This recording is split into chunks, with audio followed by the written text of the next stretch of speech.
Well, I'm back, and yeah, it's been a long time. I had a lot going on, but I thought, yeah, I got a little bit of free time this evening. I'm just going to do a quick little blog. It's um, it's really interesting. Of course, I'm sure by now you've all seen the whole thing with the MLG, the mysterious little girl, and the video with her. And her character's name is Gail, and her. By the way, she's not a boy. Just FYI, in case you heard it wrong, in case you were still on the wrong, had the facts wrong. They had a male stunt double, so it's not a boy playing the girl, really. And yes, no, I don't have ADD. No, not really. People have no one's actually asked, but I'm sure they've wondered. I did, but they, um, we have this, of course, the video of her jumping off the boat, followed by what looks to be Rhince jumping off the boat, and she's yelling "mother," and everyone's going, "What is going on?" We're wondering, okay, is this after the whole is this at the Lone Islands, and where is that in respect to this? I think a little more interest.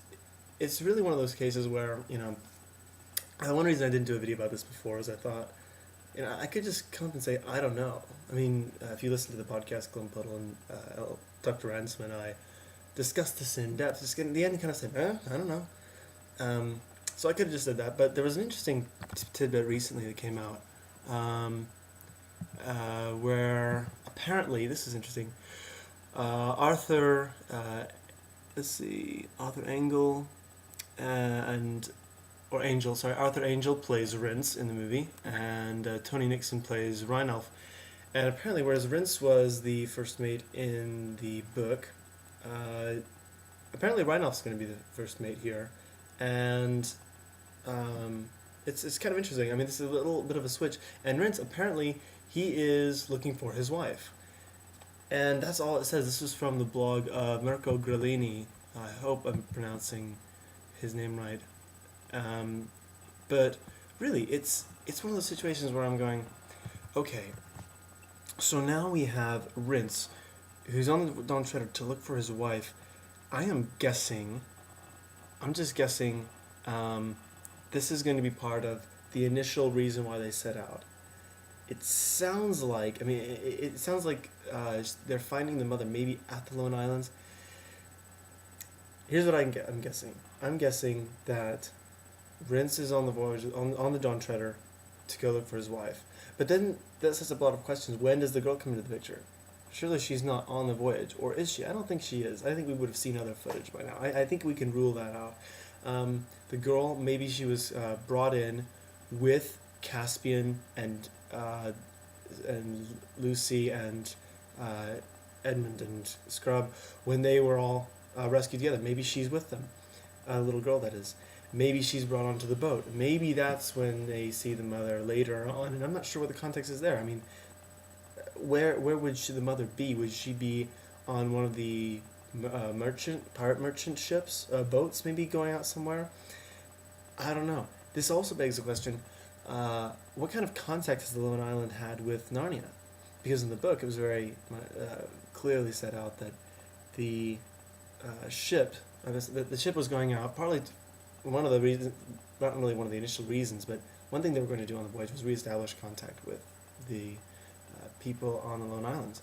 And of course, Gumpus paid homage in name only, but hadn't actually paid a tribute in years, and did not really recognize Narnia as the actual authority.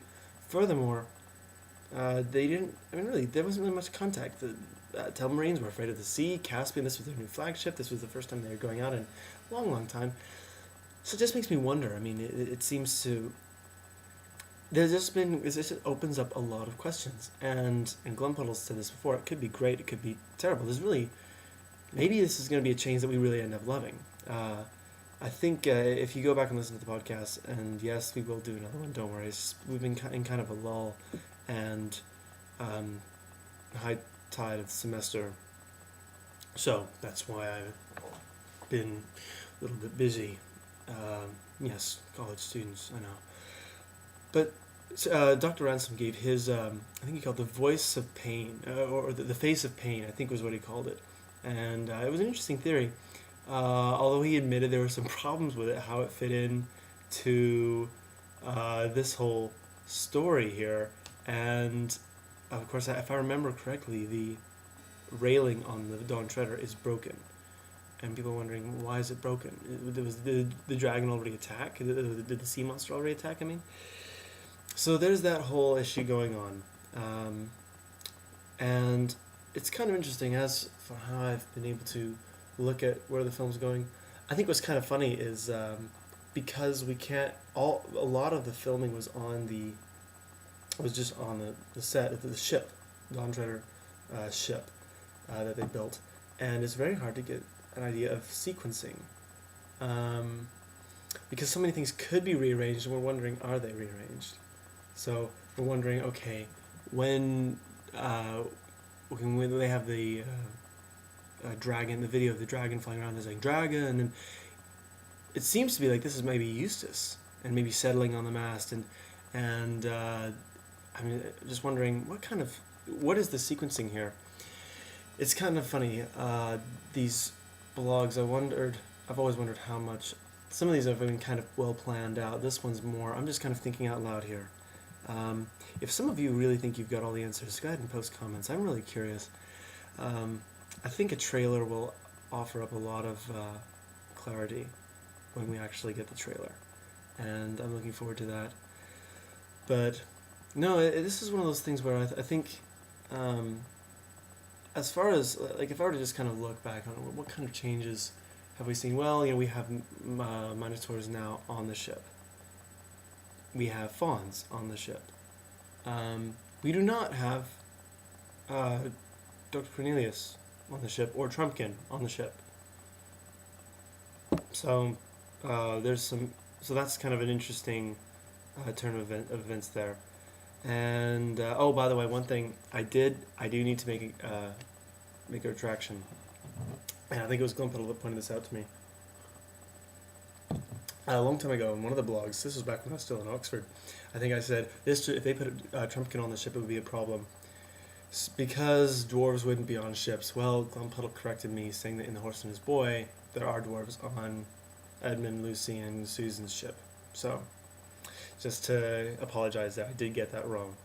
But, so it wouldn't be completely out of character, I suppose. But still, I guess, it's sort of funny. The Minotaurs are sort of seem to come back as a controversy, and, depending on where you live. And it's sort of funny, I guess, I don't know. I guess I just don't see hooves on a ship working. Maybe they could. I suppose they could. But I don't really see it. So it's sort of funny how we've gotten all these images of a lot of things through the footage. Finally, to end on briefly, I mean, I covered the MLG, some of the changes with the sequencing and the creatures on the ship. And I suppose it isn't really a huge change. It just sometimes seems a little awkward if I try to think about it. Haven't seen any changes so far that are to the level of the kiss. Edmund Casman using Peter's sword. I'll have to blog about that too. I did want to say, I think one of the highlights, one of the more fun things for me, where I actually got it was kind of exciting. I mean, now that the ship is built and stuff, we actually get to see all this cool filming. And one of them was cool pieces of filming was seeing Will Poulter playing Eustace in character on the ship. And I can't really make out exactly what he's saying, but I'm pretty sure I caught, quote, "right now," unquote. And I think he's yelling about maybe the British consul. I think I heard something about that. But I just was looking at that and I'm going, it's Eustace.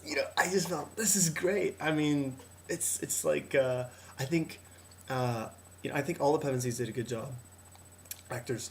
But I think the best were by far Skander Keynes and Georgie Henley. I think they did a terrific job, and I think that Will Poulter may be kind of a new fantastic addition to this. So I think that was the most fun thing. So kind of a real brief recap, kind of giving, and I didn't really give a lot of my opinions. I'm just trying to figure a lot of this stuff out, because a lot of the stuff like the MLG, I'm confused by it. So that's all for now. I think I will do one specifically on the issue of it, on the sword, because that's an interesting issue that Glenn Puddle and I disagree on. So that's all for now, and further up and further in.